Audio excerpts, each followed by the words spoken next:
ఉషోదయం ప్రేమించు కాపరి ఉషా కిరణాలు. ఉదయకాలపు వాక్య ధ్యానంనకు మిమ్మల్ని ఆహ్వానిస్తున్నాం. ప్రభు ఈ ఉదయకాలమున తన వాక్యము చేత మనతో మాట్లాడినట్లు ప్రార్థనాపూర్వకంగా దేవుని యొక్క వాక్యంలోకి వెళ్దాం. ప్రార్థన. మమ్మల్ని మిక్కిలిగా ప్రేమిస్తున్న పరలోకపు తండ్రి, ఈ ఉదయకాల సమయానికై స్తోత్రములు చెల్లించుకుంటున్నాం. మమ్మల్ని ప్రేమించి దేవా మరి యొక్క దినమును నీ కృపచేత అనుగ్రహించిన విధానాన్ని బట్టి వందనాలు చెల్లించుకుంటున్నాం. ఈ ఉదయకాలమున నీ వాక్యము చేత నాతోను మాతోను మాట్లాడమని కార్యక్రమం నాయన ఆసక్తితో ప్రతిదినము వీక్షిస్తున్న నాయన ప్రతి ఒక్కరిని మీ హస్తములకు అప్పగిస్తూ దేవా వారి యొక్క ఆసక్తిని నాయన మీరు ఎరిగి ఉన్నారు, వారిని ఆశీర్వదించుము, నీ దీవెనలతో నింపి నడిపించమని యేసు పరిశుద్ధ నామమున అడిగి వేడుకుంటున్నాను పరమ తండ్రి, ఆమెన్. ఈ ఉదయకాలపు వాక్య భాగము ప్రసంగి గ్రంథము 4వ అధ్యాయము 9వ వచనం నుండి 12వ వచనం వరకున్న వాక్య భాగమును చదువుకుందాం. ఇద్దరి కష్టము చేత ఉభయులకు మంచి ఫలములు కలుగును గనుక ఒంటిగాడ యుండుట కంటే ఇద్దరు కూడి యుండుట మేలు. వారు పడిపోయినను ఒకడు తన తోడివాణిని లేవనెత్తును, అయితే ఒంటరిగాడు పడిపోయిన ఎడల వానికి శ్రమయే కలుగును, వాని లేవనెత్తువాడు లేకపోవను. ఇద్దరు కలిసి పండుకొని ఎడల వారికి వెట్ట కలుగును, ఒంటరిగానికి వెట్ట ఎలాగు పుట్టును? ఒంటరి యగు నొకని మీద మరి ఒకడు పడిన ఎడల ఇద్దరు కూడి వారిని ఎదిరింపగలడు. 3 పేటల త్రాడు త్వరగా తెగిపోదు కదా.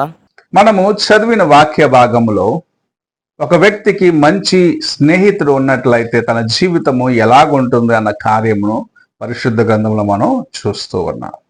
స్నేహితుడిని కలిగి ఉండటం, అది మంచి స్నేహితుడిని కలిగి ఉండటము ఎంతో గొప్ప ధన్యత అయి ఉన్నది. మన ప్రభు నేను మంచి స్నేహితునిగా నీకు తోడుగా ఉంటాను అని మనకు వాగ్దానము చేసిన వాడిగా ఉన్నాడు.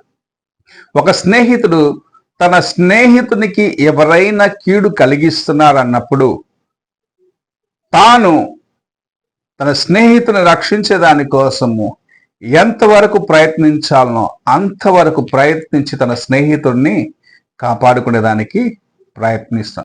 అదే కార్యమును మనము కింద ఉన్న 12వ వచనంలో చదివినట్లయితే చూడగలము.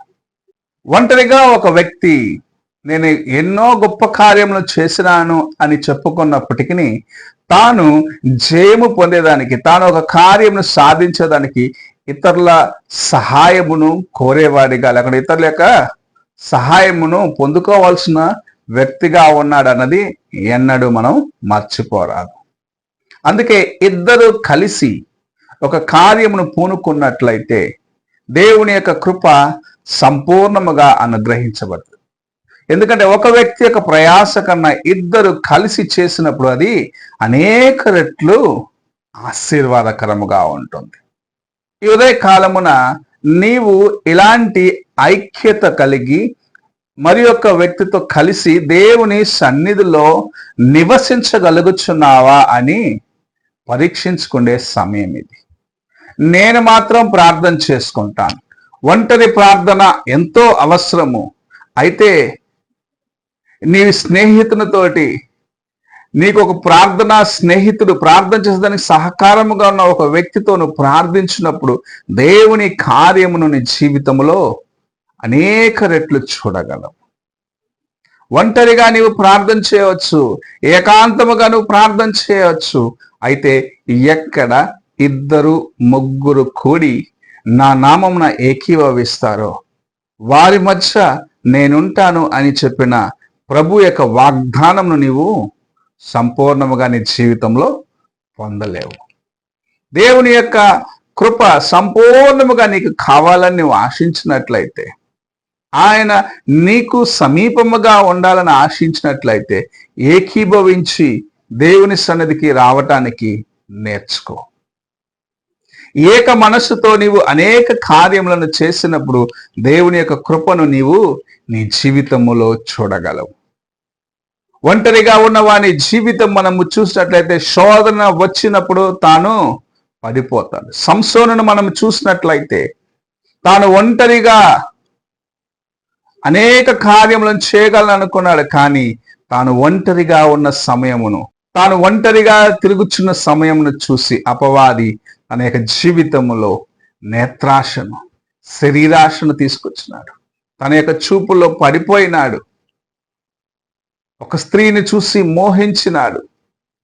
ఆ స్త్రీని వివాహం చేసుకున్నాడు. తర్వాత దేవుని యొక్క కృపకు దూరం అయిపోయినాడు. అనేక కార్యములను నేను ఒంటరిగా చేయగలను, నేను పచ్చి గాడిద దౌడ ఎముకతో అనేకులను హతమార్చగలిగిన బలము కలిగిన వాడిగా ఉన్నాను అనుకున్నాడు. కానీ తాను ఒంటరిగా ఉండటము ఎంత భయంకరమైన పరిస్థితికి తను తీసుకువెళ్తుందని గ్రహించుకోలేకపోయినా తన జీవితంలో తాను ఎక్కడికి వెళ్ళినను మనం పరిశుద్ధంగా చూసినట్ల న్యాయాధిపతులలో తాను ఒంటరిగా వెళ్ళి అనేక కార్యములను చేస్తున్నాడు. చివరికి పాపములో కూడా ఒంటరిగా ఉన్నప్పుడే చిక్కుకున్నాడు. తన జీవితంలో దేవుని యొక్క కృపను తన జీవితంలో సంపూర్ణము చేయలేక తనకివ్వబడిన ఆ నాజీరు వ్రతాన్ని పోగొట్టుకున్న వాడిగా మరణించడం మనం చూస్తున్నాం. చివరిలో దేవుని యొక్క కృపను పొందుకున్నాడు. కానీ తాను ఎన్నో ఉన్నతమైన కార్యములు చేయవలసిన వాడు సగంలోనే ఆగిపోయినాడు. ఈ ఉదయకాల సమయమున నీవు కూడా ఒంటరిగా ఉండటము, ఒంటరిగా నా ఇష్టానుసారంగా ఉంటాను అనుకుంటున్నావేమో. అపవాది నిన్ను శోధించి పడవేయగలడు. నీ జీవితాన్ని నాశనము చేయగలడు.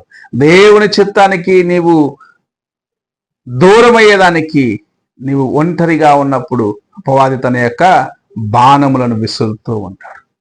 ఈ ఉదయకాలమున నీవు నీతో పాటు ఏకీభవించేదానికి, నీతో పాటు దేవుని సన్నిధికి వెళ్ళటానికి, నీతో పాటు కలిసి ప్రార్థించేదానికి దేవుని యొక్క కృప నీవు అనేక రెట్లు సంపాదించుకునేదానికి నీతో పాటు ఒక మంచి ప్రార్థనా సహాయముగా, అది ఎవరైనా ఉండవచ్చు, నీ కుటుంబ సభ్యులు ఎవరైనా ఉండవచ్చు, నీ స్నేహితులుగా ఉండవచ్చు, నీతో ఏకీభవించే ఒక వ్యక్తిని కనుగొన్నట్లయితే నీవు ధన్యకరమైన జీవితమును అనుభవించగలవు.